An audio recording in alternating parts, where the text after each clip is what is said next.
secretly, brother, where we live at? I'm not down, seeing it. many parents harbor resentment toward their children. It's quite common, but we're here to help tonight. It can be hard to say out loud, I resent my child, but keeping it bottled up can intensify that feeling. If you are a parent that identifies with these feelings, you are not alone. Your honesty is a great step towards healing, and you can learn how not to get stuck there. Tonight, we're talking about parental resentment part two, soul wounds. Glad you're here. Welcome to the Self Checkout Show. I am your host, Pastor Will, and this, of course, is your favorite Christian talk show. And we're so glad to be with you tonight. Of course, I have the lovely Coach Crystal with me tonight. Hey, Coach. Hey.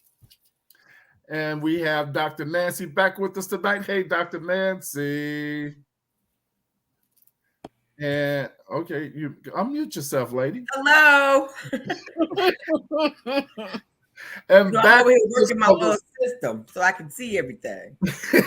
Back with us for the second week in a row is the one and only host of the new hot video podcast, Sophista Ratchet Chats. It's Miss Aisha. Hey, lady. Hey, everybody. Yeah, we are back. We are back, and I'm so glad to be back with you guys. Welcome, everyone. Facebook, Instagram, and YouTube. Welcome, all of you guys. We are so glad to have you with us on another Monday night, and we are going to have a great time as we do every Monday night. Yesterday was a day. It was a long day. Hey, Nene, how you doing? Glad to see you. It was a long day yesterday, but we had a great time at church at our western suburb location at 9 a.m. And then we went to our North Shore, Wisconsin. It's Kenosha, but that whole surrounding area is called North Shore. We went there for 3 o'clock, and we heard from Pastors Martise and Nancy Murphy at our 3 o'clock yesterday. And boy, that thing got kind of hot, Crystal. I know it did. Got kind of hot. I know it did. Did you have a face? A little warm in there. Yes. It was good. It was good. We were glad to be a part of that. Hey, Mika, I see you on Instagram. Prophetess Rochelle Smith, I see you on Instagram. Welcome, guys, to the show. We are so glad to have you all with us tonight. Listen, we got a lot of ground to cover tonight, and we're not going to really delay, but I, of course, want to make my announcements again really quickly. We are yet looking for partners. WTM is looking for partners who will sow $15 per month for the first 5 months of this year. We're already in the first month. We're looking for partners who are willing to sow $15 a month for the first 5 months. That's it. Or a one-time gift to the ministry of $75. We have a lot that we want to do this year, and y'all know me. I don't play games. I don't play money games. I don't have enough to do that. So if I say I'm soliciting your help, I'm telling you I'm soliciting your help. No prophecies on cars and houses and money. I'm saying that WTM is soliciting your assistance so that we can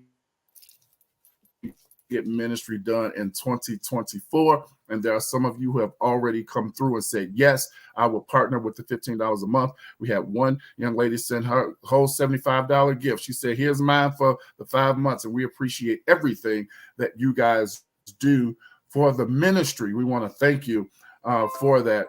And also, we want you to be mindful that in the month of April, once again, WTM is shutting down the self-check in the month of April because we are a ministry, and it is our goal, our duty to minister to the people of God. Another month of classes, and that is going to be with Prophetess Paula Dickens, Prophetess Angela Smith, and my very own co-pastor, Apostle Dr. Prophetess Linda Stennis. They are going to be teaching our classes. Those classes is $25 per class, but if you register for all classes, it is $100. So you get one class for free, right? But the month of January, this month only, if you register this month, you get all classes for $80. But I got to have your money before February come in. Come on.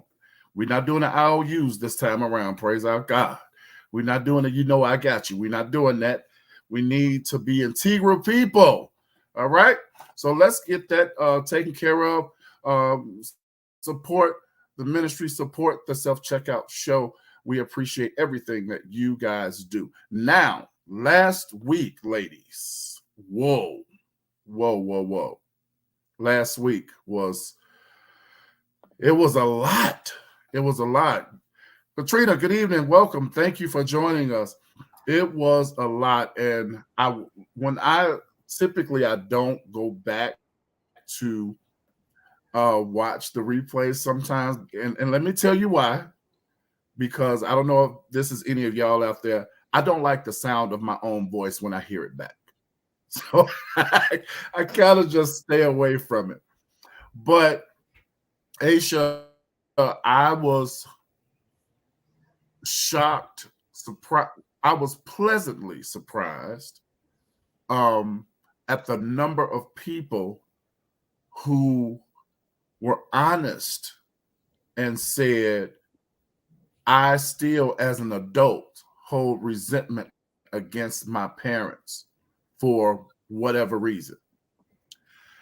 And the reason I say, hey, Meek, the reason I say that I was pleasantly surprised.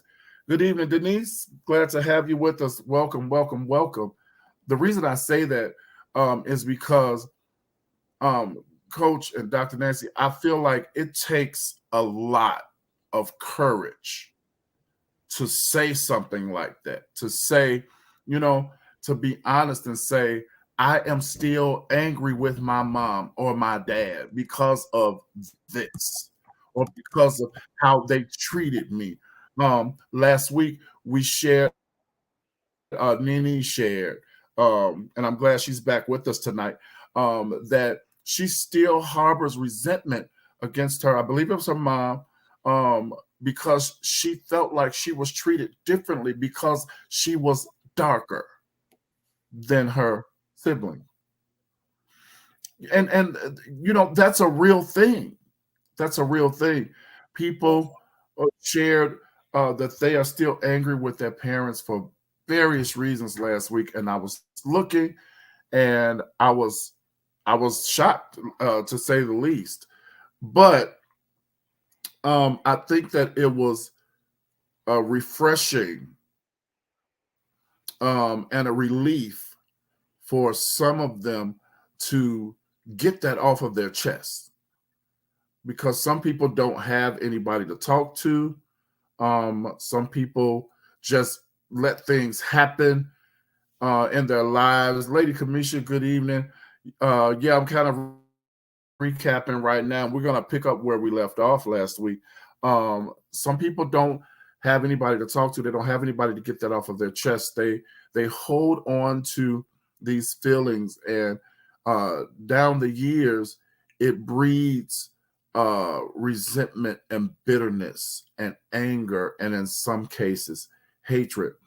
But before we do get started, I want to say to all of you who are watching, if you were with us last week and you were one of those people who said, yeah, I'm still mad, I want to admonish you to do a couple of things. Number one, and most importantly, take that to God in prayer. Okay, that's most important, because things, yes, even hate, yes, things like that are really, really heavy. And when it's been wrapped around your heart for so long, that thing becomes a stronghold, and it's hard to break free from it. So you need to take that to God in prayer first and foremost. Secondly, get you a therapist.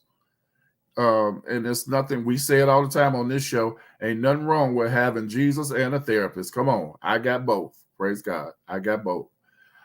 Because I need you to know that there is freedom and liberty available to you from those feelings of bitterness and hatred and anger. And also, your feelings are very, very, very valid.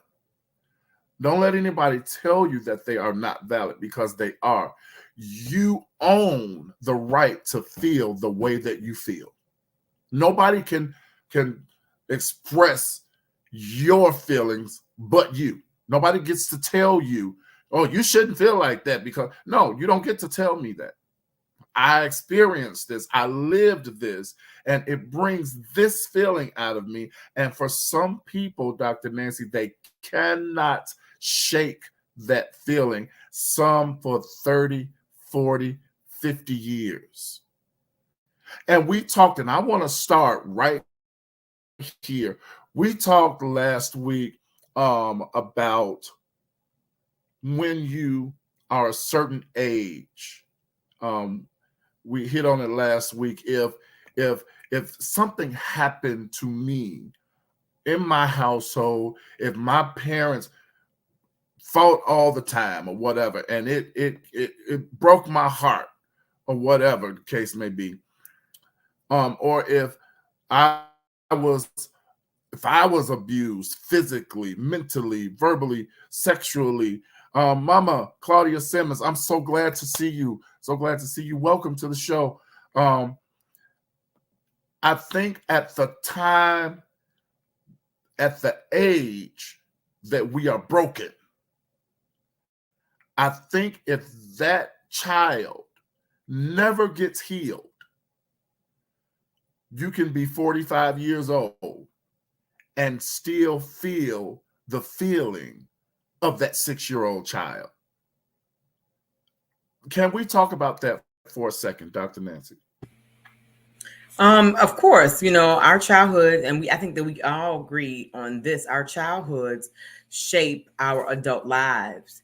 And so if there are things in our childhood that we have not dealt with, or things that are still traumatic to us and or are triggers to us, then we'll see that spill over in our adult lives. So it can definitely affect us no matter what age we are. I'm talking 20, 30, 40, 50, 60, 70, and unless you actually deal with it and own those issues, then they'll always be there. That child is always asking to be healed or loved or hugged or recognized or accepted, if you will, right? Because you were missing that as a child. So you can definitely get stuck there. But the good news is that as much as you can be stuck there, there's also help and there's hope for you to be able to come out of that place. Coach Crystal, let's hear from you. Oh my God, tag. I think that what happens is that things happen. You could be 6, you could be 5, you could be 12, whatever the case may be. Sometimes there's so much anger that you try to put that thing on a shelf. So a lot of times you don't even realize that you're still stuck there. You don't realize that you need healing. And then, as Dr. Nancy said, there's a trigger. Something happens, and the thing that was stagnant or put in the closet, isolated, now it's rearing its head. And sometimes that causes a lot of confusion for you at 40, 50 years old. And you thinking, well, I don't even know where this is coming from. That's why therapy is good, because they can pull those things out. And at that time, you can address them. Aisha. Yes, I agree with everything Coach Crystal and Dr. Nancy said. I also want to add that we have to really pay attention to that, because our triggers from our childhood, it does come into our adulthood. But then someone mentioned on here how it bleeds over into other relationships. Mm-hmm. So your resentment is now not just towards those parents or that parent. You are building an emotional wall. You have an emotional wall up, you're triggered. And if you're not paying attention, those you're projecting on your friendships or even your intimate relationships with your partner. It's bleeding over to that. So every time you're triggered, it's not you're just not being triggered by your parents anymore. It's certain things that your friend or the person you are involved with would do that would trigger you, and you react like that little child from 6, 12, 21, 32, 56. And can I just also say, even while you're saying that, Aisha, because I really had that thought even while you were talking, that's why our friendships and our relationships are so very important. Because sometimes, like Coach Crystal, I think, said, you don't realize that you're there or that you have those issues. But sometimes it takes those friendships, those close friendships, the ability to be accountable to each other, or to have that friend that can pull you on the carpet and say, okay, why are you doing this? Or why did you respond that way? To kind of bring that to the forefront. And again, that's why counseling is so important. Yes. And therapy is so important, because that stuff can lie dormant and you won't even own it, or you don't even know it's there, or it's like Aisha just said, it's trickling off into other relationships. And a lot of the time it's because you haven't dealt with it, or nobody has actually made you own it, right? You didn't realize it was there. No one made you actually look at it and say, hey, I am acting like that. That really is bothering me. So I think that that's important too, because sometimes we don't just, not all of us, and especially in our community, y'all got it, run out and go for therapy, right? Because it's been frowned upon and shunned for so long that we don't go and do it unless somebody we love or someone we actually trust brings things to the forefront for us. So I think that that's really important too, to be mindful of relationships. And if you're hearing the same thing or seeing the same thing in more than one relationship, you really need to look at it, pay attention to it. And that's why I think it's, if you notice, I've been in 2 different types of therapy, right? I've had couples therapy and I've had family therapy. And what I noticed from hearing conversations with other people, therapists, that's like their go-to question before they even try to unravel what you're actually there for. Their question, they always go back to, let's talk about your childhood. Yes, that's right. Because most of the time, whatever issue you're dealing with presently or currently, it stems from a traumatic experience from your childhood. And it, like someone just said, when you know better, you do better. When you're shown better, because sometimes you don't even know that you're being taught these things and you're carrying it over until your adulthood, until you're finally in a situation where a friend or someone you're in a relationship with says, okay, what's going on? Why are you acting like this? Something has to happen for you to really be like, okay, this is not right. Yeah. Let me say good evening to Dr. Carmita Washington and happy 98th birthday. Yes, to her dad. Happy 98th birthday. That is a blessing. What a blessing. Listen, and don't just stop there. She didn't post all that, but he's still walking, talking. He's a deacon and or usher at the church. What a blessing to be 98, right? And have the mobility and the clarity of thought, just absolutely awesome. Happy birthday, shout out. Sorry, y'all. 98 is huge. For sure. Yeah. For sure. Lady Kamisha says, especially if you didn't even know how you were being treated was wrong. Sometimes we don't know better until we are shown better. That's good. Then you realize, oh, all that time, what I thought was right was actually wrong. Okay. Mama Claudia says anger is different from hate and disappointment. I've had anger or I felt hurt from abandonment from my father for a long time. I finally released it and it feels great now. I want to put, I'm going to write that down and make a mental note. And Doctor and Coach, don't let me forget, we need to talk about abandonment. We need to talk about that. Nene says that it was her father, her daddy, and her uncle jacked her up. Wow. Yeah.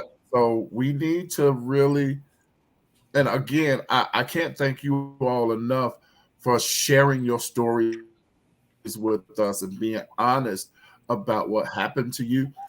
This is one of the first steps to being free, is to admit, if you're not free already, is to, be honest and admit that this is me. I have these feelings, or I feel like this, that, and the other.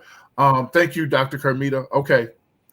But, and we talked pretty much everything that we talked about last week, and our recap right now. It was the child harboring resentment and these feelings toward their parents. Mm-hmm. But do you not know that there are parents who resent their children? True. Yes. For a True. variety of reasons. True. There are parents who almost hate their own kids. True. Talking mothers and fathers. True. Now, I want to bring this back.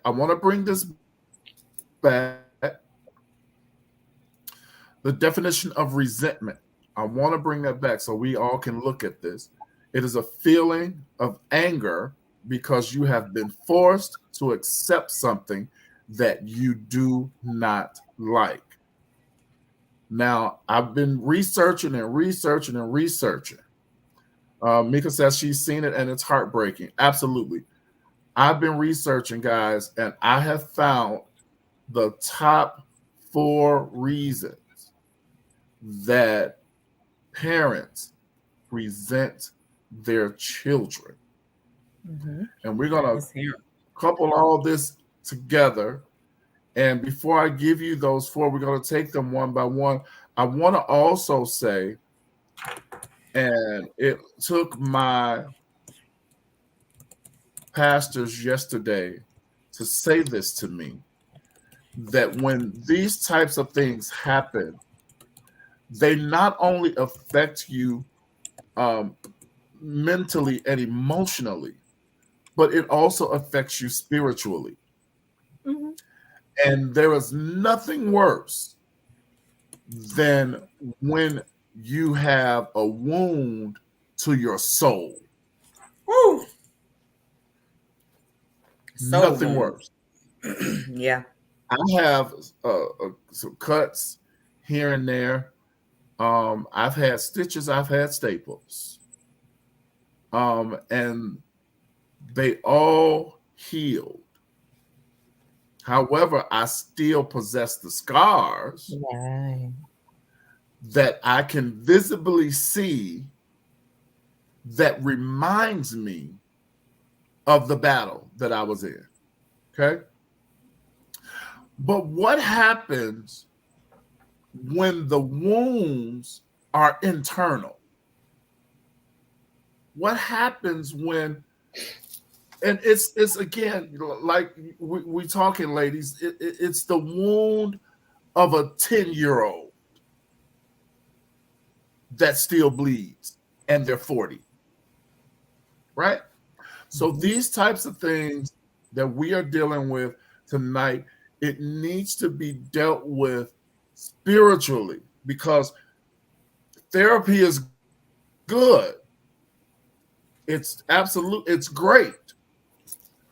But sometimes, because of what we experienced and never got healed from, we need to get delivered from that feeling. And that's a spiritual matter. All right? So many times our soul is wounded because we've been cut so deep, right? But I want to talk for a few minutes about these parents that resent their children. And there's so many reasons, but I narrowed them down to the top 4. And the first one, let me put this on the screen, and y'all just talk about this. This is the first one: comparison. Comparison was the number 1 reason that a parent resents their child, for saying things like this: "You're not like your brother. You ain't like your sisters." That's a parent who resents their child. And resentment for how the child is. and disappointed by how they are not. I wish you were more like your brothers. Mm. Can you imagine how painful that can be for a child to hear from their mother or father? For me, Aisha, that says, I don't like the way you are. I wish you were different. Right. Mhm. You're because I that's wish me. you were more like.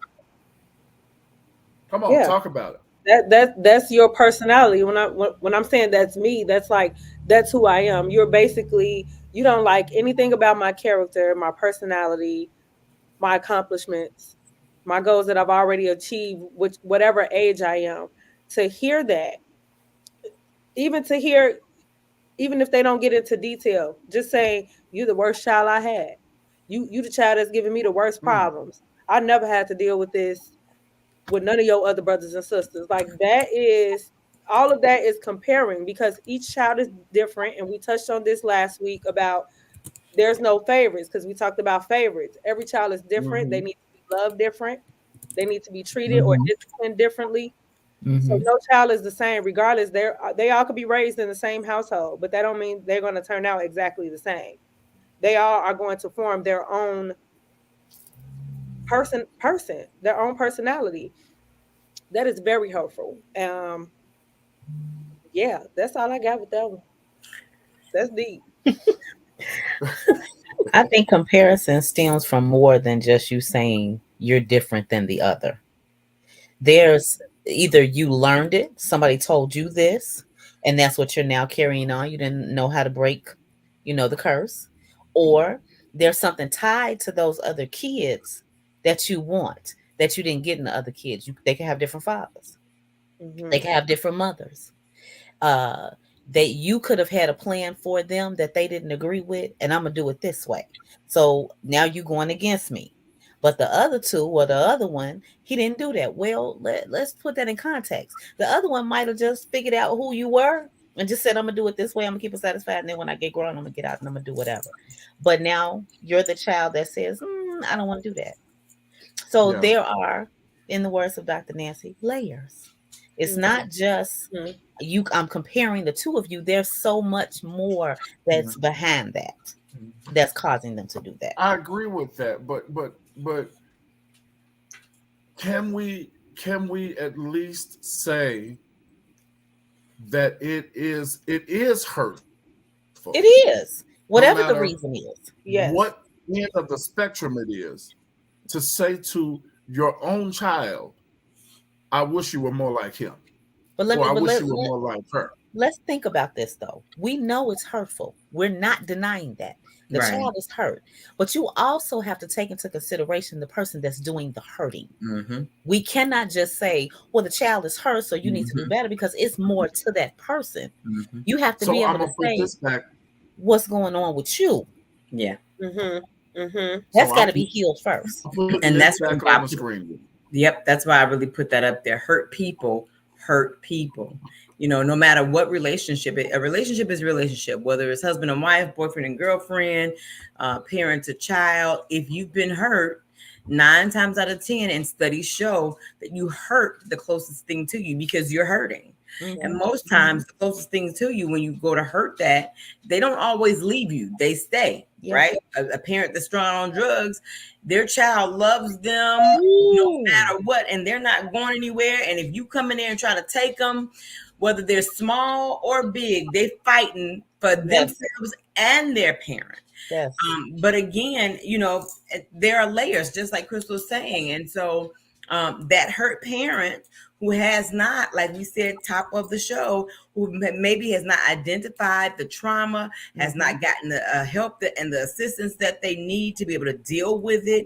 They don't really realize what they're doing to their child and passing that hurt on. And I think that it was Aisha last week that brought out, thus causing and or starting generational curses. Yes. Because this happened to me and I didn't know how to deal with it, and nobody covered me or nobody dealt with it with me, and I haven't dealt with it for myself. This is the only way I know how to respond. Yeah. And again, let's just all be honest.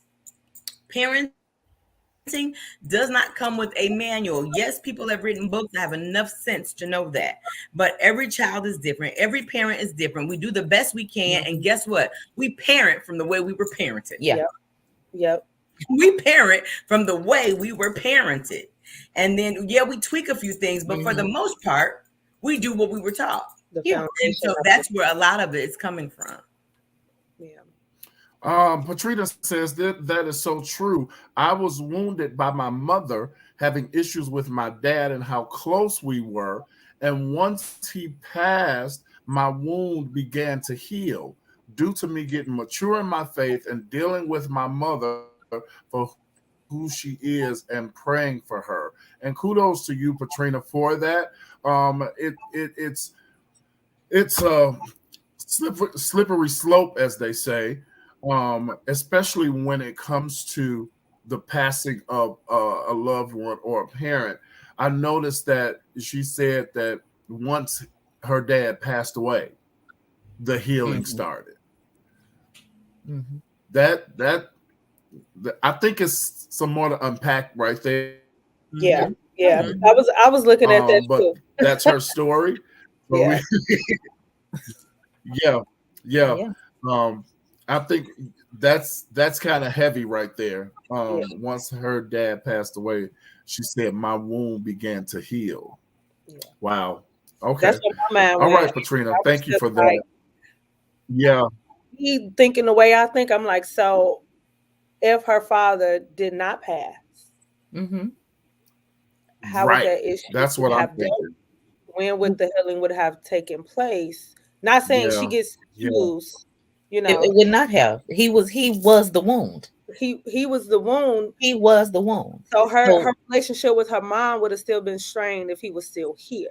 It would have been strained because whatever was going on between the mother and the father, she placed more blame his way than it was her way. There was probably a sympathetic feeling for the mother, but she didn't know how to address it because you staying in it.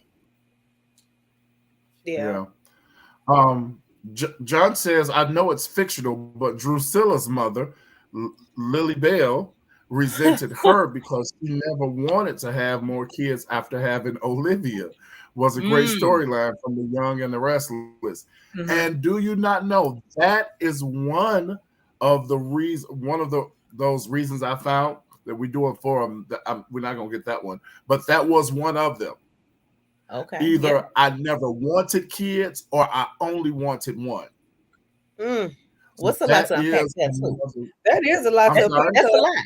Because now who was in charge? That's your body. Who told you to have some more kids if you didn't want no kids? So there you go. That ain't got nothing to do with that kid. Yeah. That's like me. I thought I was gonna be the rich auntie. Because now, see, but you a mama and an auntie. I'm a mama and an auntie of many nieces. I don't resent my child because he here. Yeah.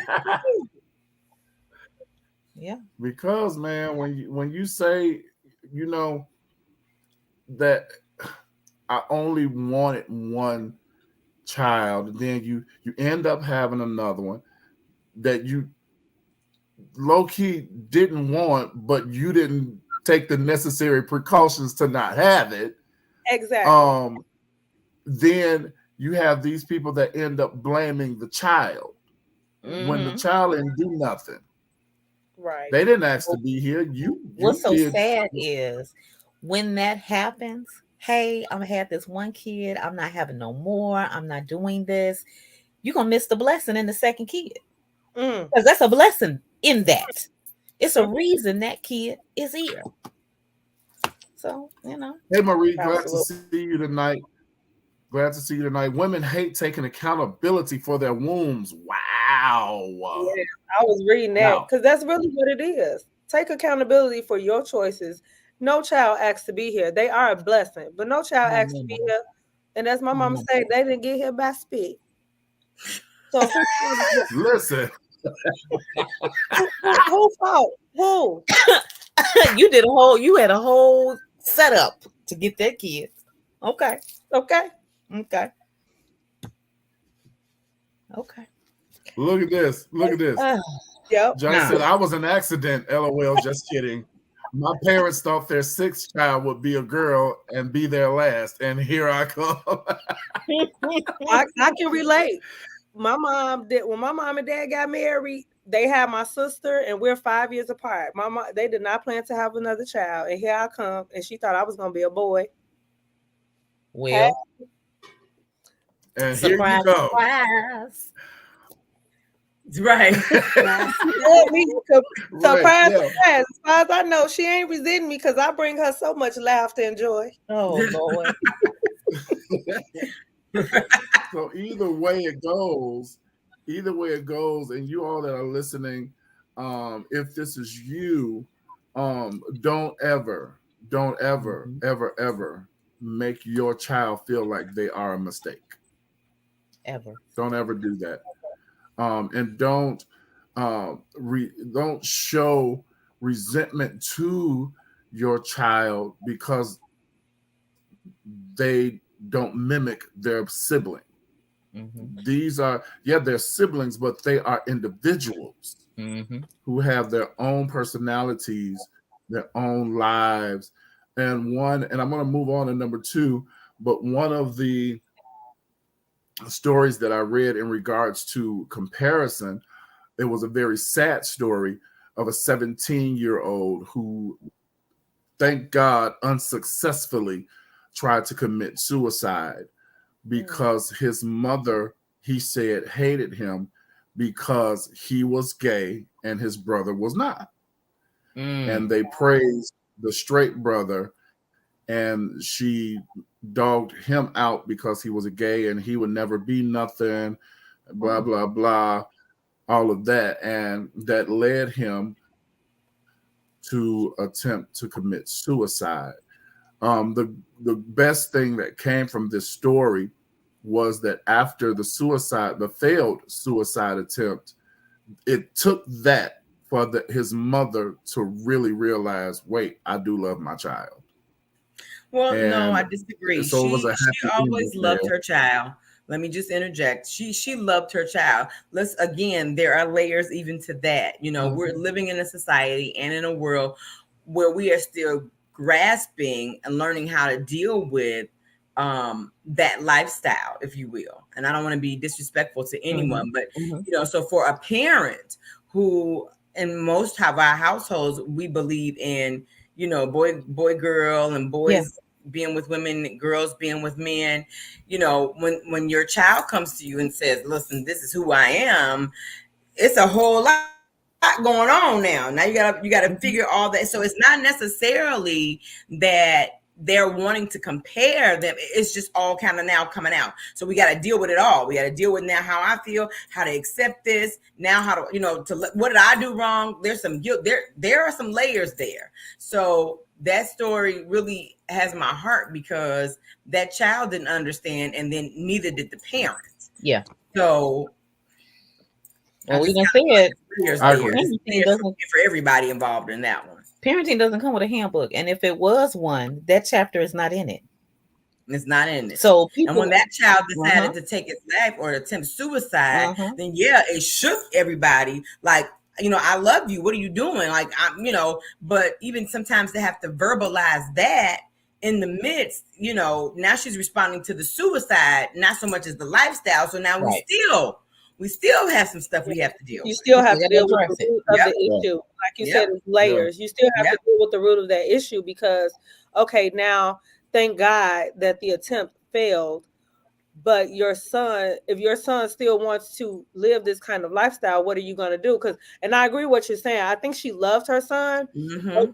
What we also have to think about is agape love is what we're supposed to be showing and representing, which means I love you unconditionally, no matter what lifestyle you live, how you are, especially if you're my child. Yeah. Me personally, I wouldn't care how my child decides to live his lifestyle. I'm not going to treat you any different from any of your siblings or peers because you made a choice that I may not agree with, whether it's because it's spiritual or I just don't agree with it. You know, whatever reason it is, you don't want your child to feel like they are hated by their parent. And apparently that's Absolutely. what she was doing that led him to want to even attempt to do that. So she has to figure Agreed. out what she's going to do because he still wants to live this lifestyle. If this is something he feel like he don't want to change, what are you going to do? It's Yeah. a lot to Yeah. it's a lot to grab, it's a lot to grapple with, no matter who you are, the child or the parent.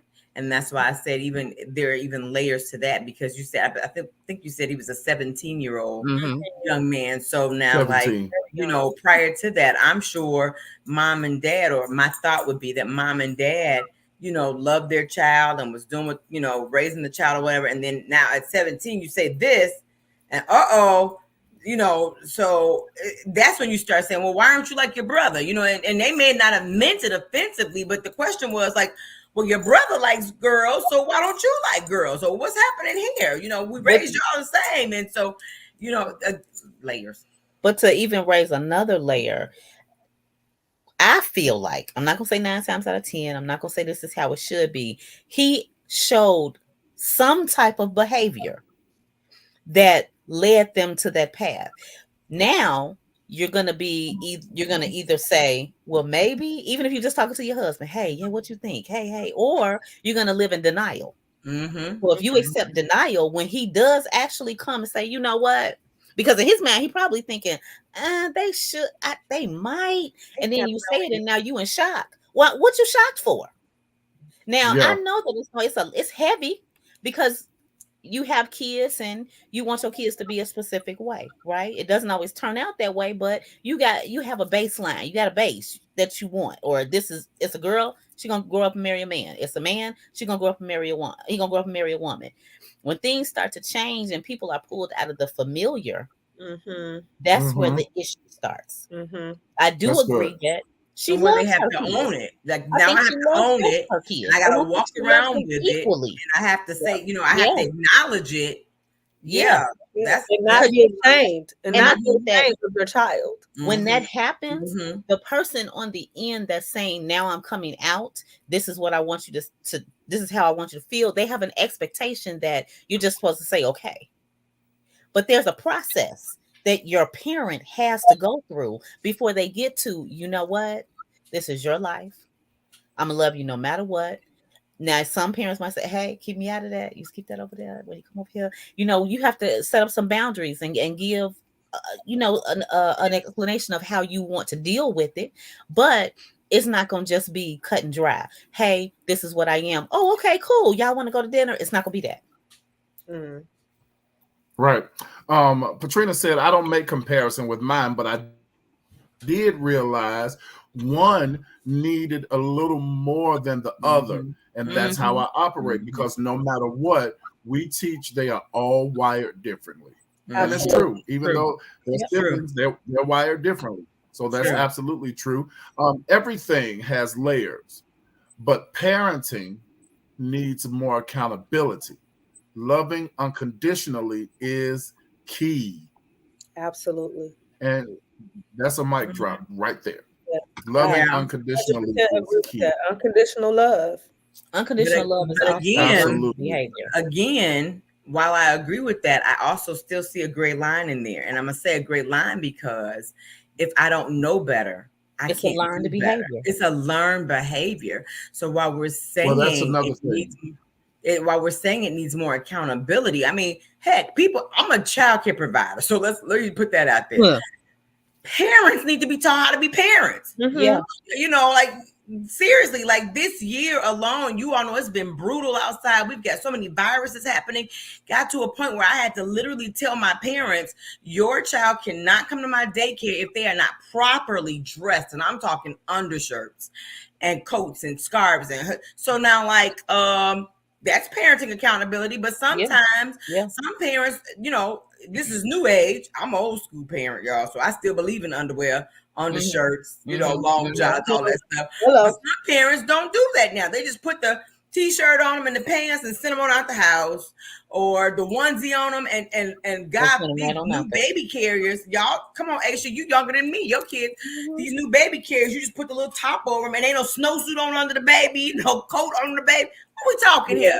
You know Yeah. what I'm saying? So people have to be, parents really need a parenting class, if you will, in order to be accountable for all the actions that we want them to be responsible for. Mm-hmm. Yeah. And it has to be ongoing because stuff changes all the time. Yeah. I think that's I think the question would be, who do you have around you, and what are you receiving? If there are people around you, are you Mhm. receiving that information to be able to take accountability? Mhm. It's Well, just- I agree. let me say this. It's fine that you got people around you, because even Dr. Nancy, you have to have friends, and having friendships is important. Mhm. However, somebody got to be healed, because Mhm. we can't just help each other, and I'm Somebody not has to completely be. healed, or I'm only Mhm. healed right here, or I'm only going to take accountability for this. Yeah. We picking what we choosing. Yeah. Somebody got to be whole, True. exactly. and they got to be able Yeah. to say, look, this is right, this is True. wrong. True. Or even if you had issues before and now you're completely whole, you have to be able to give those examples True. and say, look, I made those mistakes too, but let me show you the right way. Right. True.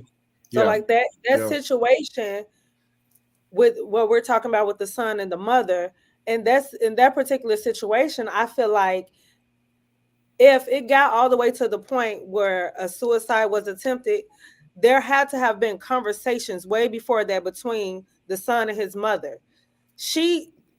Her opportunity to take accountability was presented through her child. Mm-hmm. When they had a conversation, she made a choice not to accept it, which means she did not take accountability of saying, I'm treating my son a certain way because I don't like his lifestyle.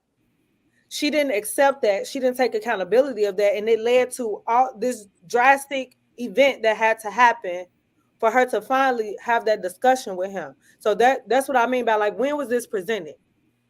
Because at this point, he's 17 and she's the parent. Mhm. It would Mhm. make sense that she should be the one to be starting the healing process and taking the accountability and setting an example for her son.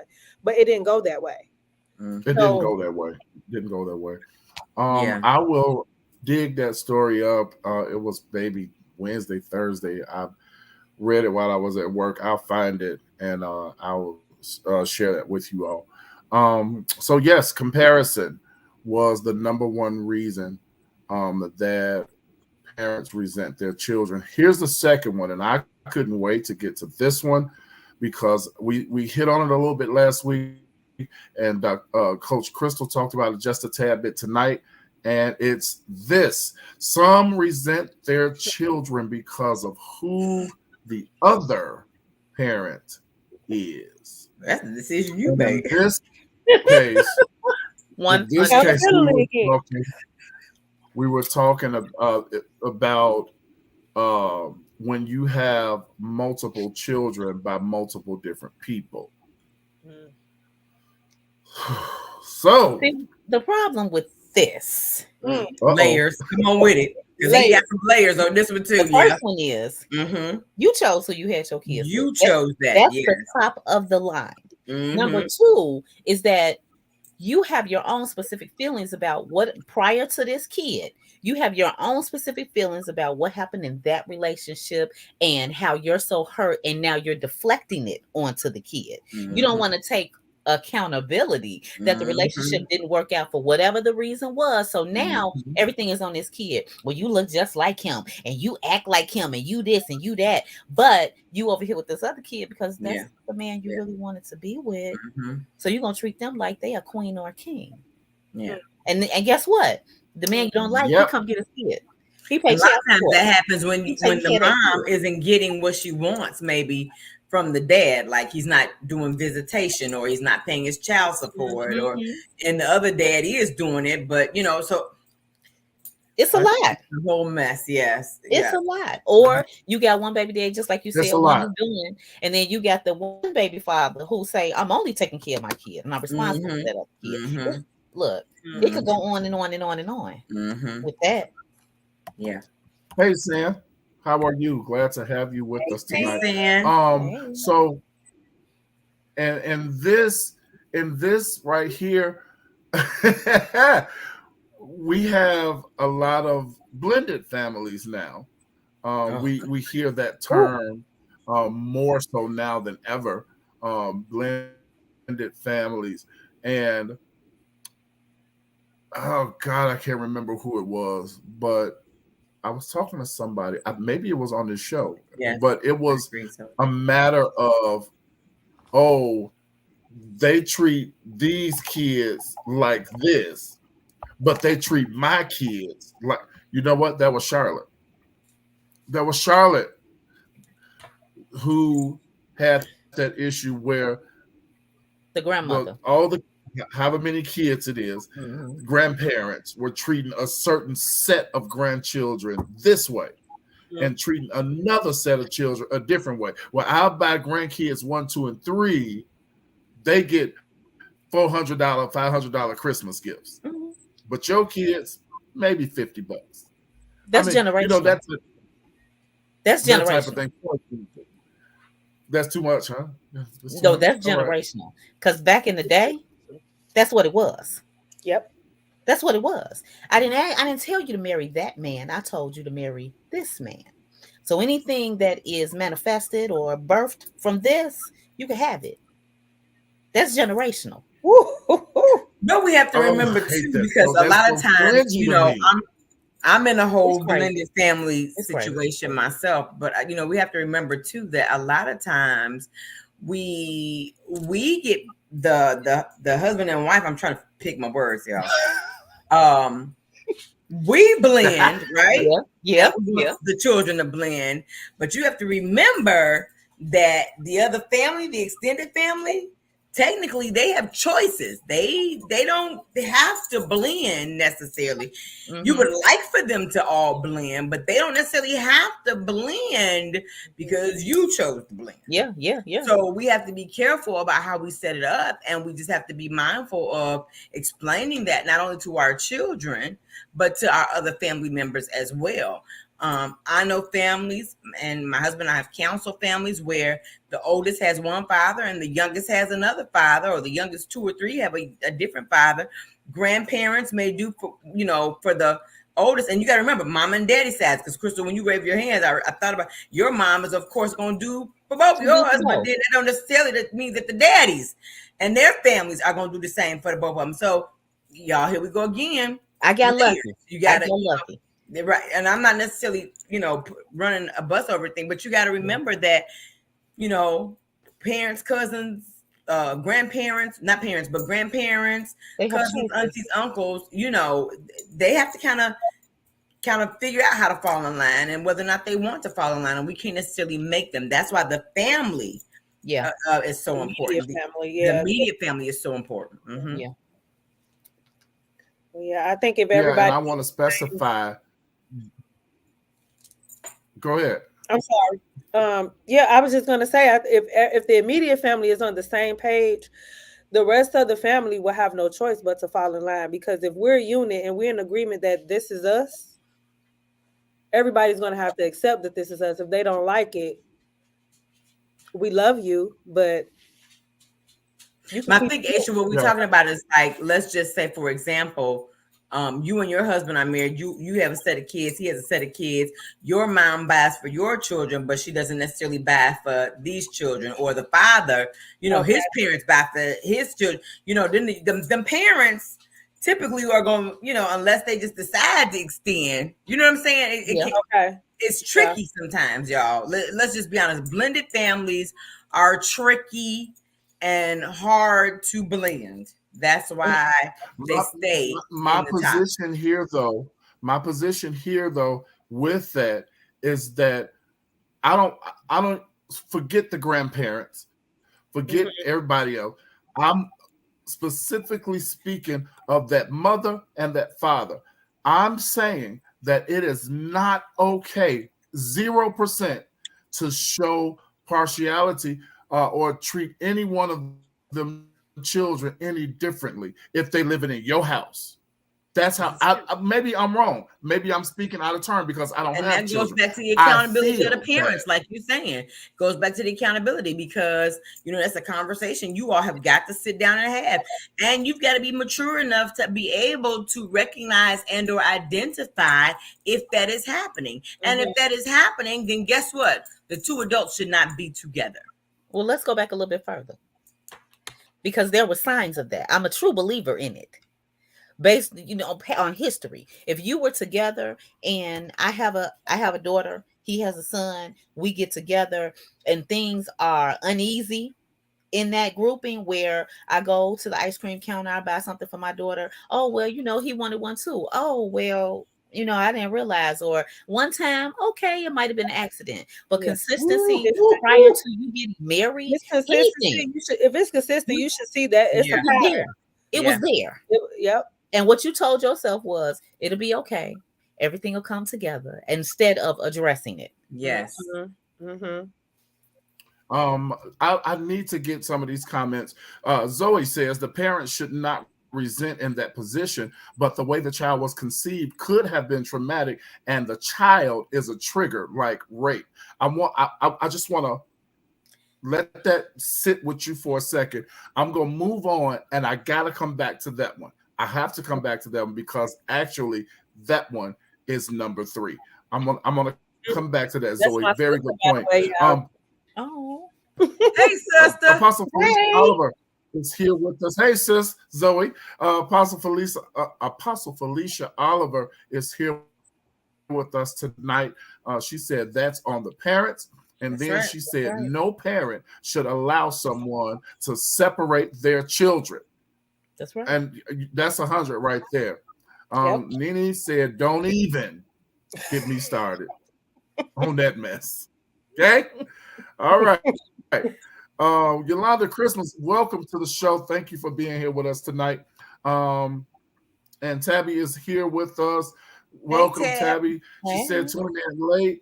Do you all recall the post that went viral about the father buying McDonald's for his kids only? See, this is one of the things that we are talking about. Y'all, but they weren't married. They were not together.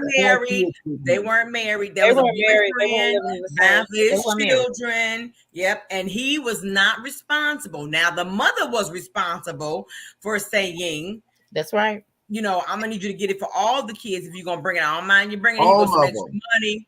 Here goes some extra money. But let's all be honest. He ain't responsible.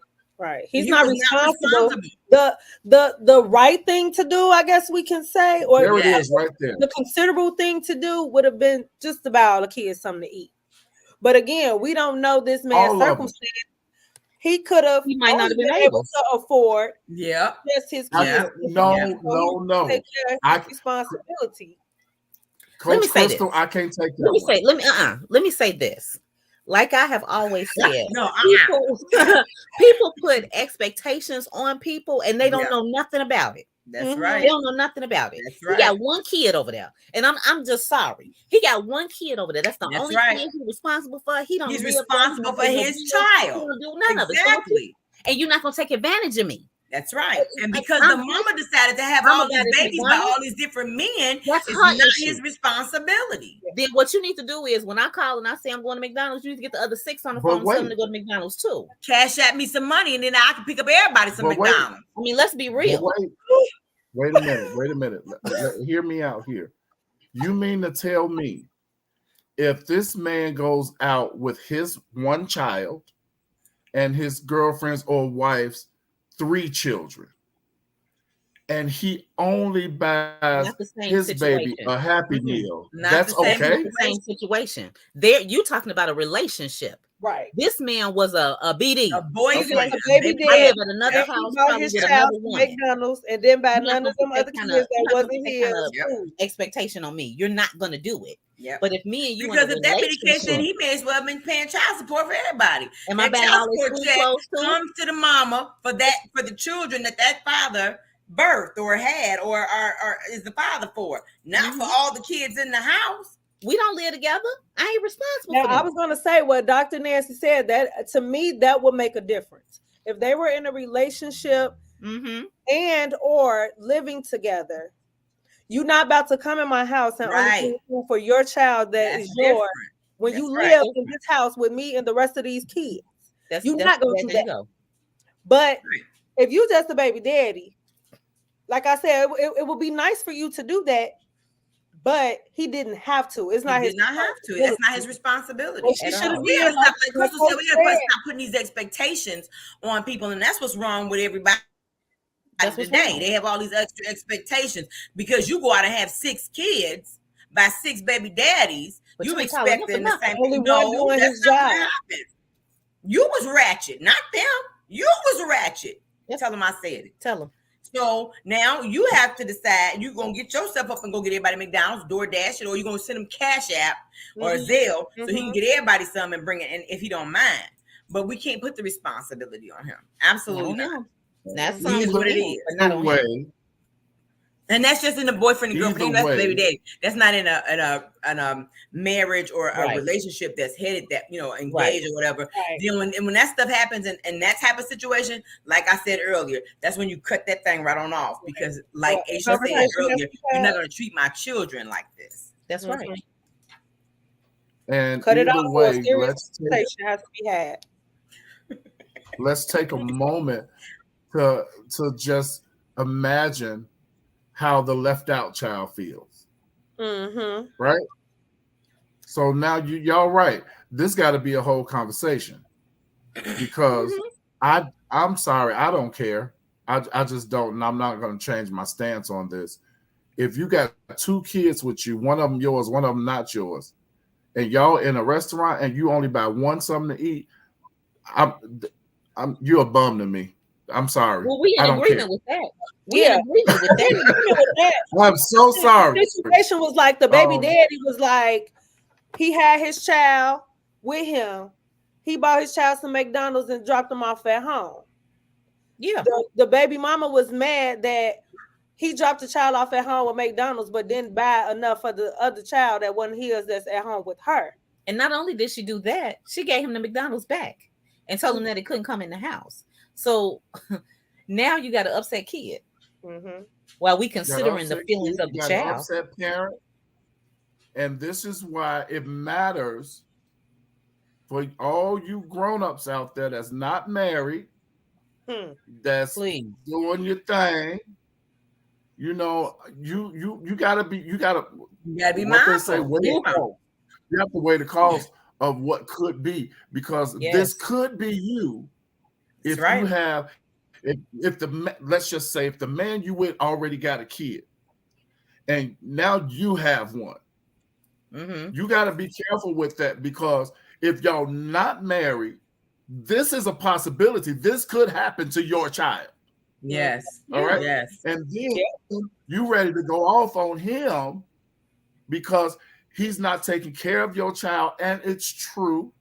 If y'all just date, whatever, it's true. Your child is not his responsibility. But you also don't want to have either one of y'all resenting the child who has absolutely nothing to do with none of it. And that's why you have to be mindful of when that's happening. When you're in a relationship like that, you have to be mindful of that when if it should happen. Like Aisha said, this is a serious conversation. We're gonna need to have it because it's gonna make or break us. It doesn't even have to be that scenario. Also, an adult can resent the child in a relationship where the child is not there simply because why are you giving them so much more attention than you give me? Every time I call you, it's like, why all 3 of us got to go? Right. So I don't want to date someone with kids. Then welcome, Alex, to the show. I'm glad you're here. The first thing he said was that scenario seems spiteful. As a man, there's no way I would ever do that. Thank you, I appreciate that. I agree And with then that. he says, if I don't want to date someone with kids, then I wouldn't. But when you date someone with kids, you know what's up. And that's true, Alexander. It's true. Difference for me though, right there, because we're talking dating versus marriage. So we gotta like rightly divide that. Right, exactly. Exactly. And even not just dating and marriage, but even like Apostle Oliver said, that was just the baby daddy. I think Aisha said that too. So those are 3 different scenarios, with 3 different sets of responsibilities. Yep. Hey, mama. Yeah, they've been cutting up in this chat. I've been having How a you whole. gonna fall asleep before the show come on?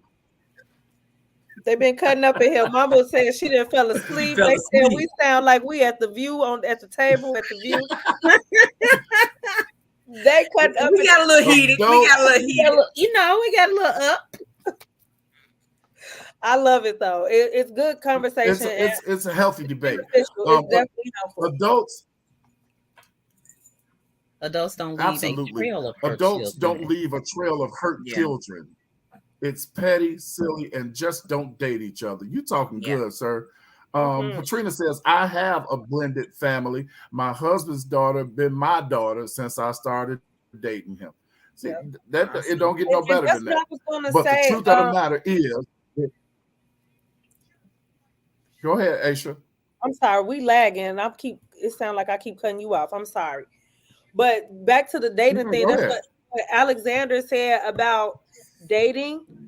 Even we got to look deeper into that too, because I feel like if a man is dating or courting a woman, you should be trying to, and not so much as impress her, but you want to let her know, like, I don't just care about you, I care about your children as well. So anything you do if you have a child with her, but she has other kids that are not yours, you should still be trying to make sure you taking care of her kids. You know what I'm saying? Because you're trying to prove to her, I'm man enough to take care of all of you, not just my child and you, all of you, all of us. So you should want to do that as a man. I think that what is always missing, whether it's a marriage, you're dating, whatever the case may be, is the conversation aspect of it. Y'all not giving clear expectations. You're not saying, hey, I'm an adult woman. I have this many kids. This is my expectation. This is what I'm looking for. If that's not a role you can fill, we can end it right here. See, but you're talking about single mothers, which is a whole nother layer, because some of them really want relationships and are willing to bend a little bit. So it's just got to be mindful of the it's just up to you, the maturity level, because I'm just sitting there thinking, and I thought about a relationship where there was a blended family, and this couple was married, and the father had a daughter, and every time the daughter, because I was just thinking about Aisha, I think that was your sister who said she's treated her husband's daughter like she was her daughter since they were together. I think that was your sister. No, if not, that was Sam's sister. Yeah, that was. But this particular couple that we counseled, the husband had the daughter, but the husband's ex-wife, hello, I want y'all to follow me. Husband's ex-wife did not want the current wife combing her daughter's hair. When the family went out, the woman of the house, of course, had her children put together, but the ex-wife didn't want. So now the father was struggling, because y'all know most men don't know how to comb hair, trying to put it together. And do y'all think she ever sent the baby over with the hair comb? No. So the father was trying to work with a ponytail or something like that. So come on, like we talk in a perfect world, but y'all, sometimes we make this stuff ridiculous. We do. Absolutely. So what do you do then? Now we're talking about them again. We're talking about the husband and wife. I mean, they already married, so I don't know how many conversations. And they trying, but they got outside interference. So let's put blame right there where that belongs to. It's a whole nother conversation and a whole lot more layers. So I done seen a whole lot of blended family situations we could deal with. It's so petty, and that's I put it in the chat. That's a trigger. And so now you got not only has this outside woman done what she's done, but she's caused confusion even in the household, because now the husband and wife want to go out, and any real woman want the kids to look like something. Now I can't comb her hair, and so what we going on looking like this? Now we can't go out as a family, or you have to stay here with your daughter. Hello, y'all. Now that's a whole nother situation. A whole nother situation. To be honest, that situation can be dealt with just like I dealt with it. Do her hair, the mama will get over it, or send her with her hair done, and we won't have this issue. If you're not gonna comb my hair, don't say to me about how she get her hair combed over here, because she's gonna get it combed over here. She's gonna get it combed over here because we go out, we do stuff. So Well, So whatever you want to we tell are the judge. all in agreement on that. I wanna move on. We need to move Come on. on. I put this comment back on the screen. Zoe said the parent. For those of you who came in late, we started dealing with parental resentment last week, and we were talking about adult children that resent their parents. And tonight we kind of flipped it and talking about parents that actually resent their children. And the first one that we mentioned was the comparison, where the parent is comparing one sibling to the next. And this one we're talking about they resent the child because of who they have the child with. And this comment right here was key for me. Zoe said the parents should not resent in that position, but the way the child was conceived could have been traumatic, and the child is a trigger like rape, which brings me to the third point of why some parents resent their children, because they were victims of rape.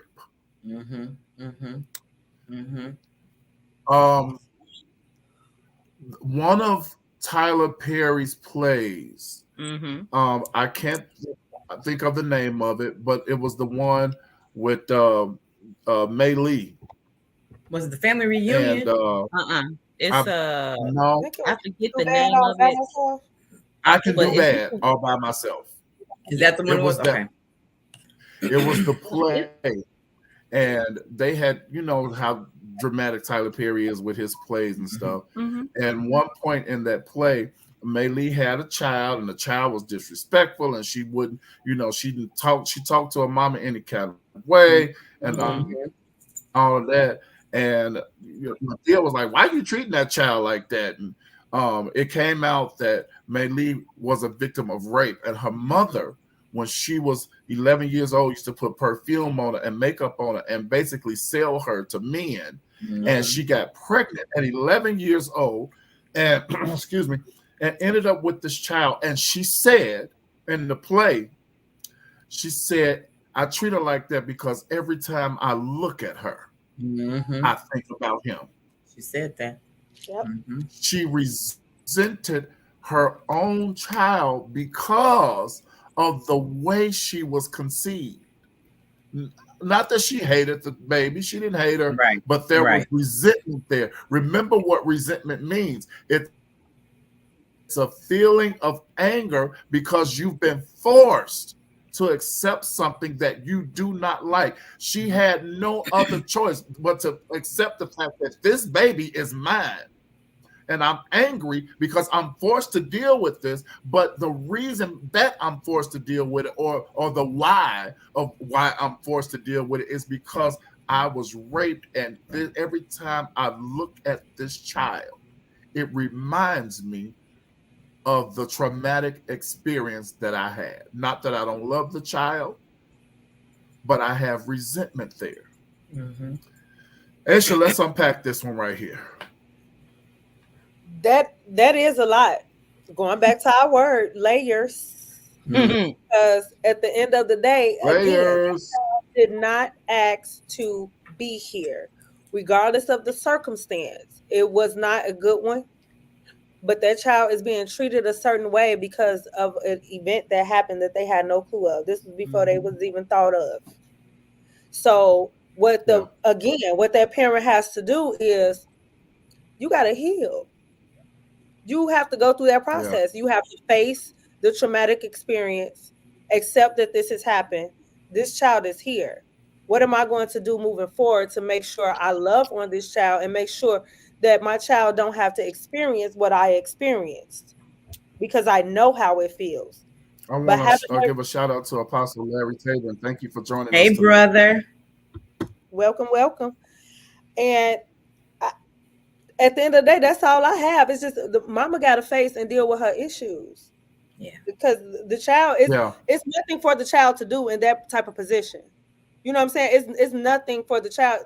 It ain't nothing the child can say or do to make the mother feel better until she just deals with the traumatic experience. Face it, deal with it, so you can really love on your child the way that they need to, and it'll definitely help the relationship. Absolutely. Coach Crystal, I think that Coach Crystal, in relation to what Aisha just said, do you find it how can I word this?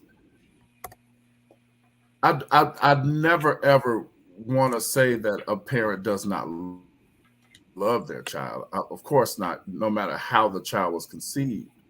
But do you find it normal for a mother to have these feelings about their child because they were a victim of rape? Is that normal? absolutely 100%. Well, it's a couple of things behind that. You can go all the way back to before she got pregnant. Mhm. Why were you dressing me up as an adult woman?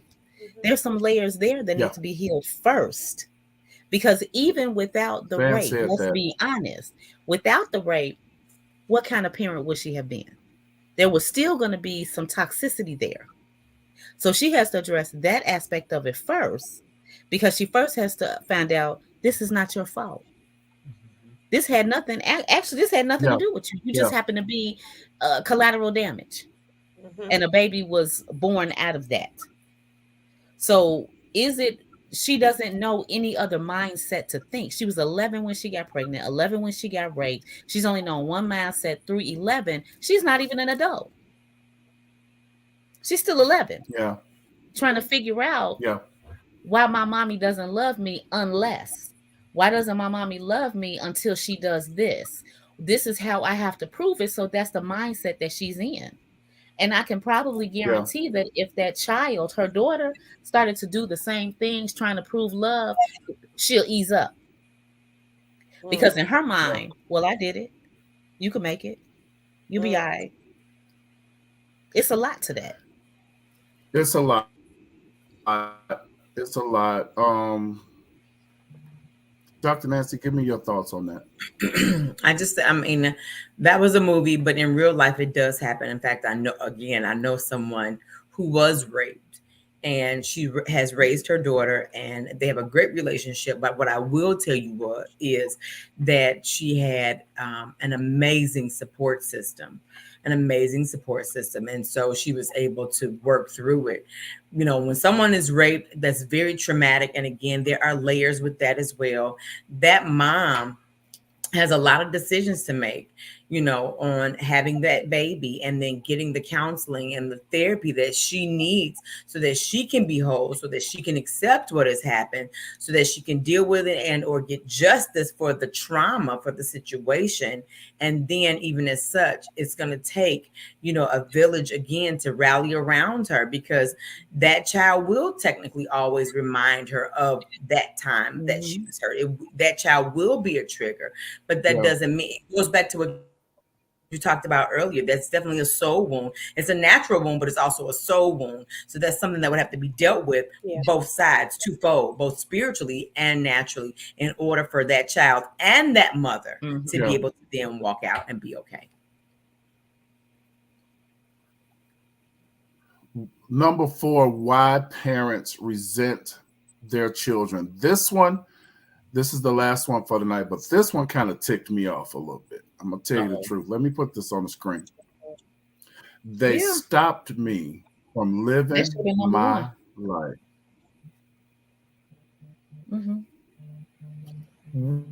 What?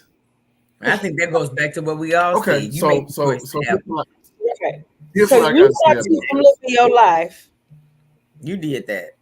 Here's what I got to say about this. And the parents that feel this way. Your child stopped you from living your life. All right. There was no child when you took your pants off. Listen. Okay. There was no child when you got your tail in that bed and did what you did in the bed to get the child. Now the child is here, and now you mad at the child because you got to take care of him? You did everything you were supposed to do, everything that it took to conceive a child. And now that the child is here, you got an attitude because you can't live your life. Interesting. This is also interesting to me. So you gotta take care of the baby. Because see, your mama, listen to me, young ladies.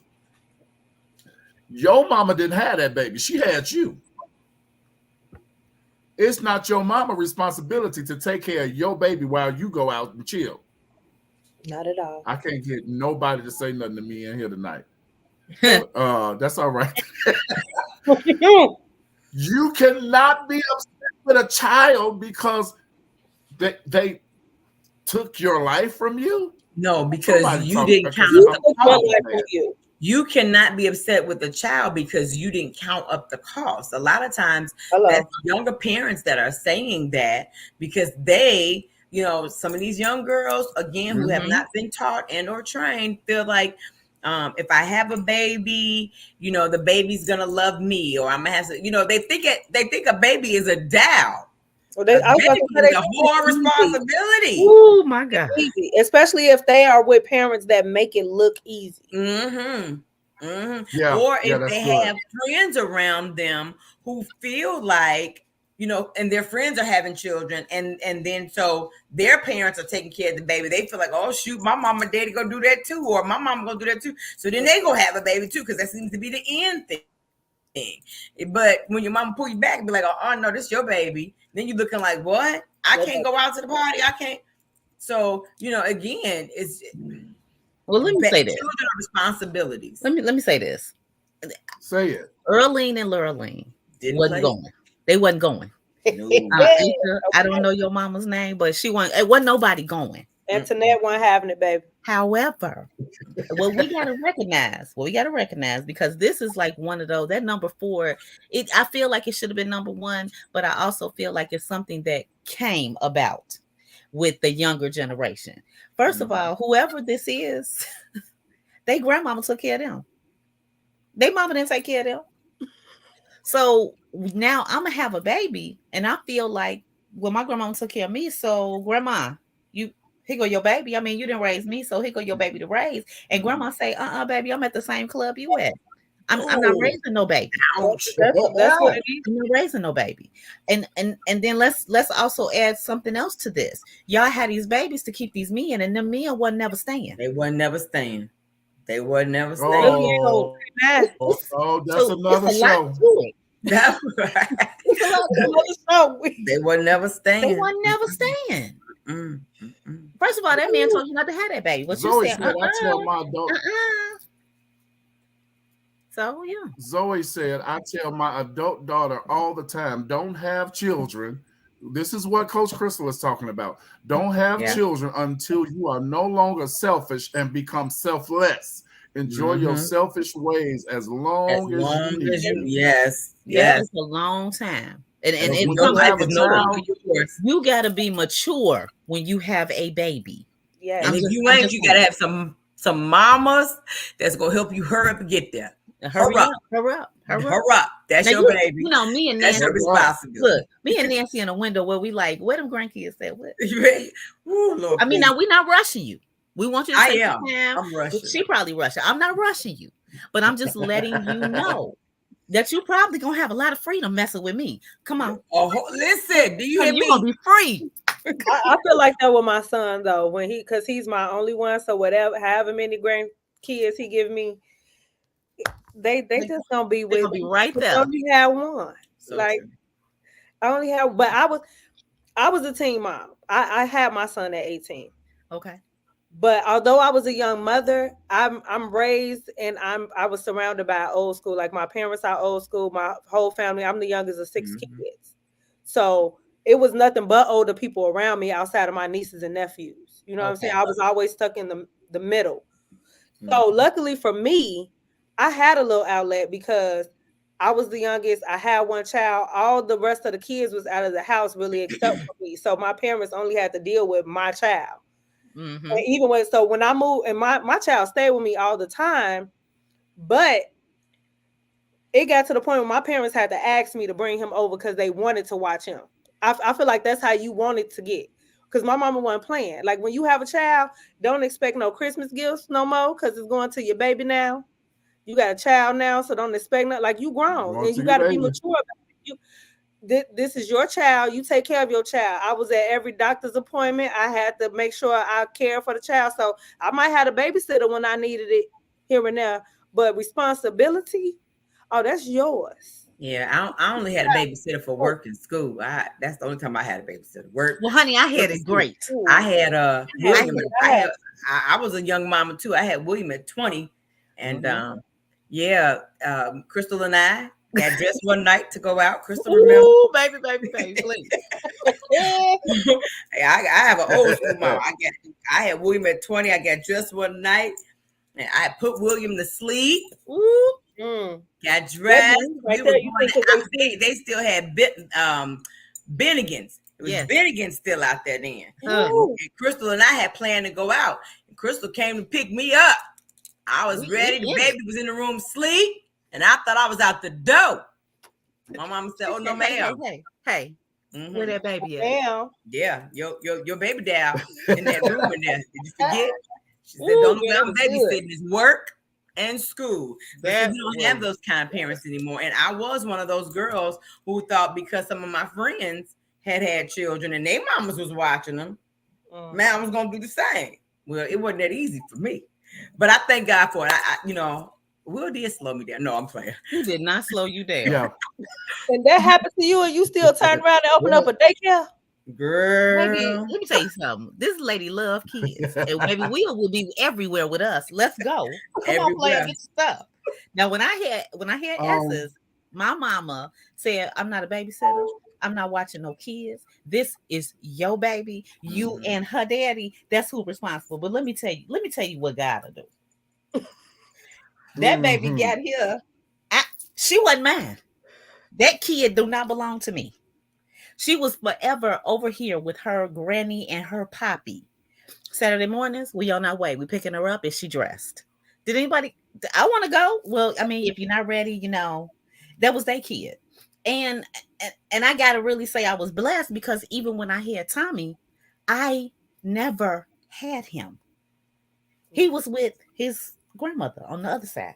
But you were a responsible parent. I was a responsible parent. But let me tell you something. What's she talking about? I enjoyed it. I enjoyed it. Right. But I still wanted to have my kids with me. Come on. They not coming today. So these 2 weeks, ladies and gentlemen, we have had some really good discussions about the topic of parental resentment. And again, I put it back on the screen. Resentment is a feeling of anger because you have been forced to accept something that you do not like. And that's on both ends. It's unfortunate, but it happens. There is a resentment that comes from the children to the parents. The children are angry with and resent their parents. And tonight we talked about the parents that are resentful of their children. They are angry with their children for this reason or the other. And we did 4 tonight. How many but reasons the truth are of the there? matter is, and I must. Will. How many? You have a top 10? That article, it was like 17 reasons. So it's a whole lot. I'll send it. But no matter what side is on, whether it be the adult side, the child side, the adult child, whichever side the resentment is on, especially, and I want to go back to this, especially if you are the one that has dealt with these feelings from when you were a child. Okay.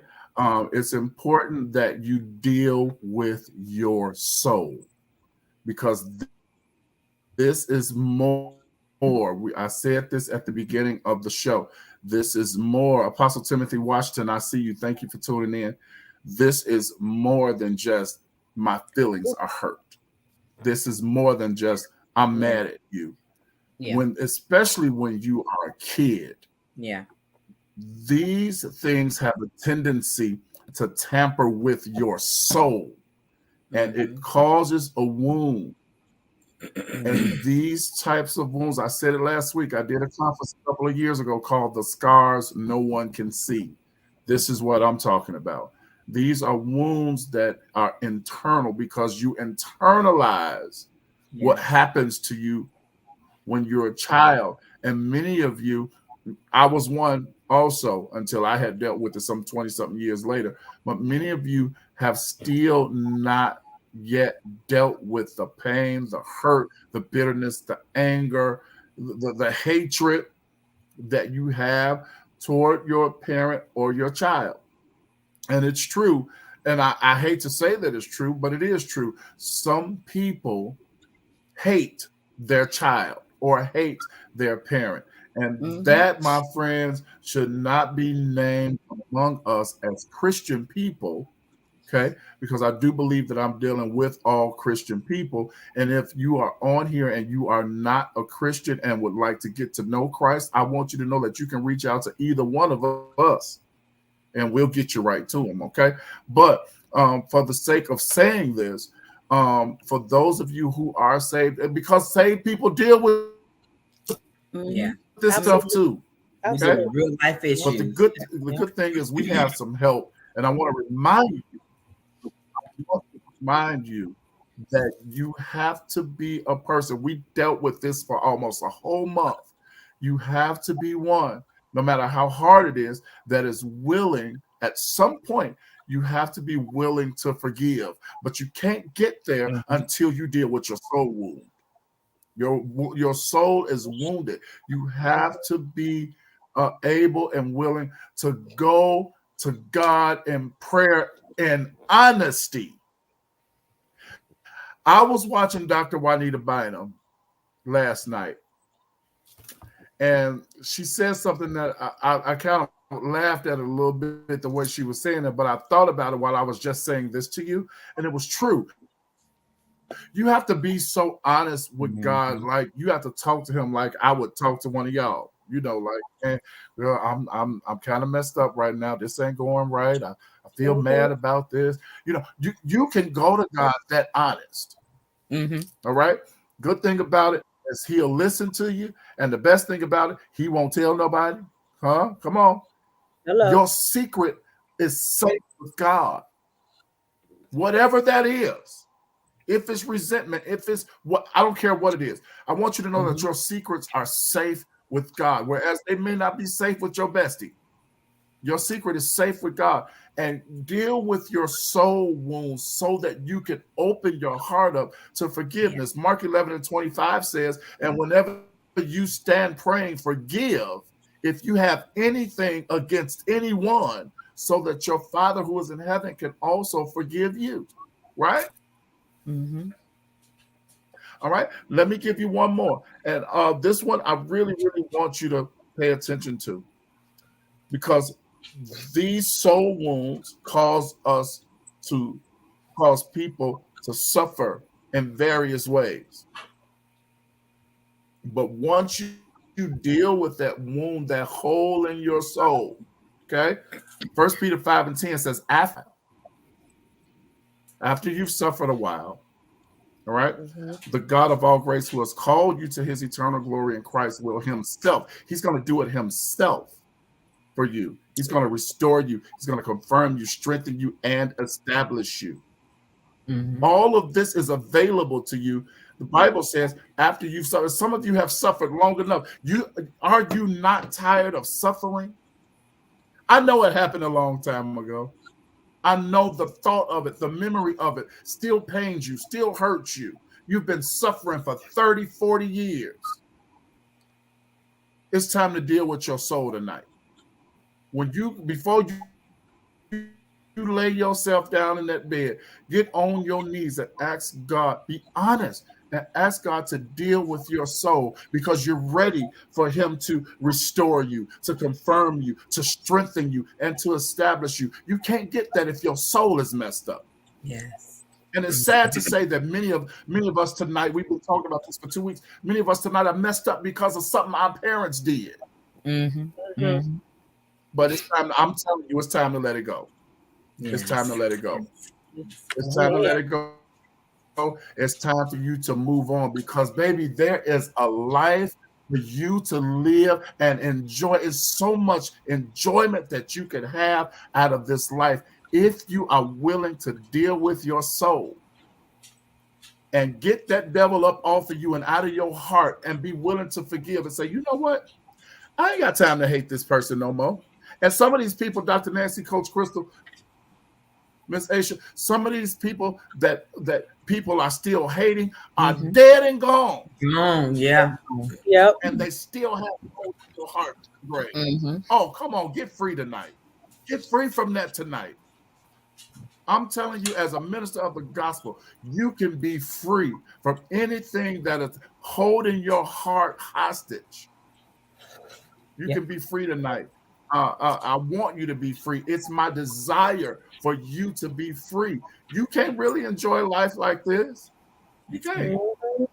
Yeah, it's not living. God has I so like much what Patricia just said. waiting for us if we're willing to deal with the hole in our soul. Yep. I'm going to say this one more thing and I'm leaving. Yesterday at service, I got a chance to minister to a young man about something. I tapped Pastor on the shoulder. I said, I want to say something to him. And Dr. Kirk gave me the mic. I said, I don't want a mic. Dr. Linda put the mic to my mouth. I said, I don't want no mic. What I need to say, I don't need it to say it in the microphone. It's safe for everybody to hear. And I looked this person in, I mean, we were eye to eye. Because listen, when you have experienced something for yourself, Mm-hmm. your spirit can identify with that thing. Yes, Oh, it come can. on, man. Yes. Yeah. Yes. Yes, it can. So Yes, it can. I Yep. saw it and I looked him in the eye and I talked to him. We don't need this publicized. I don't want no cameras. I don't want no microphone. I just need you to hear me. I need your spirit to receive what I'm saying. And it was about forgiveness. Mm-hmm.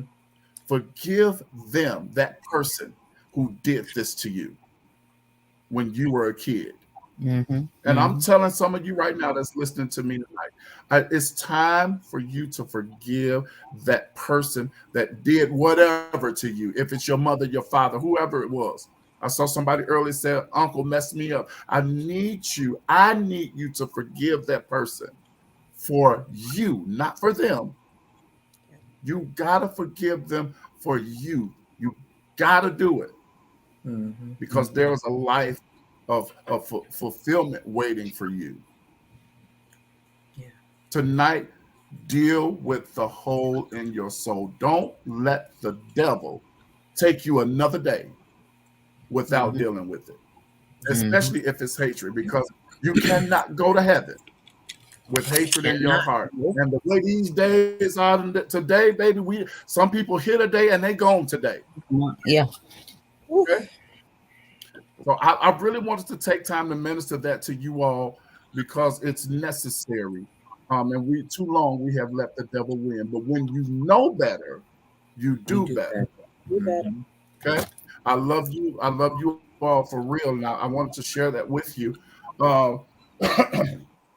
I cannot say thank you enough to Miss Aisha for sharing her time with us again tonight. It's been a pleasure having you with us. You all, she is the host of Sophista Ratchet Chat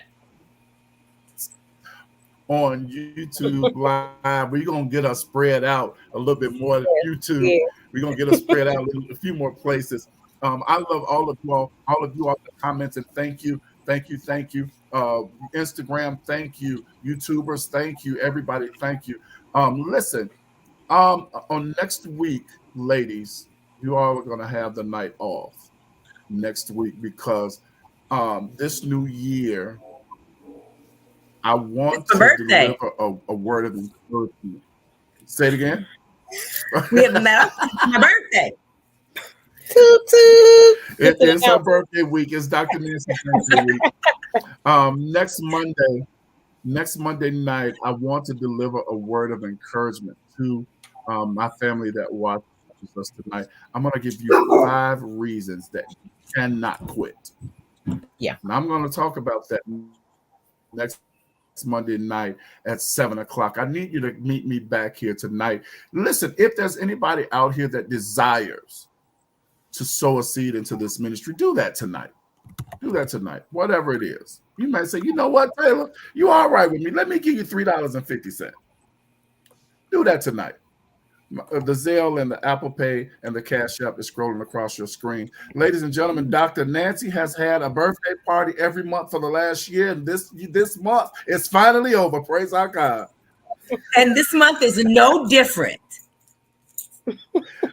Next month might This not the be last- either. I mean, we don't know how it's gonna This the go. last one. We Y'all, might be this having the last parties one. until But my friends can't talk about me no more. I Let me just tell celebrate you about See, typically Let I me do tell the you about month us. as We're going well. to find a reason to Right. celebrate. Right. Typically, I do the month as well. But last year, January 27th of last year, I turned 50. And so I decided that I was going to party every month, celebrate me every month. And I did just that every month. No, we did just that, okay? Well, you know, my friends got to come you along. sound like you didn't have no fun. ain't no fun if the friends don't go. Say it again, Aisha. Say it again. No He fun. sounded like he didn't have fun, and he had a ball. Every time. We had a ball. Everyone. I think I only missed one because I had to work. But that's was what we it. do. That's who we are. We are family, and we celebrate each other. Everybody, I love you all. Come back next Monday night. We're going to be talking about the 5 reasons you cannot quit. All right. Meet us back here on the show next Monday. For Coach Crystal, for Dr. Nancy, for Miss Aisha, I am Pastor Will. This is your favorite Christian talk show, the Self-Checkout Show, where we take an honest look at what's in our hearts, minds, and spirits. Good night, everybody. Good night. Love you. Good night. Good night. Thank you, Yolanda.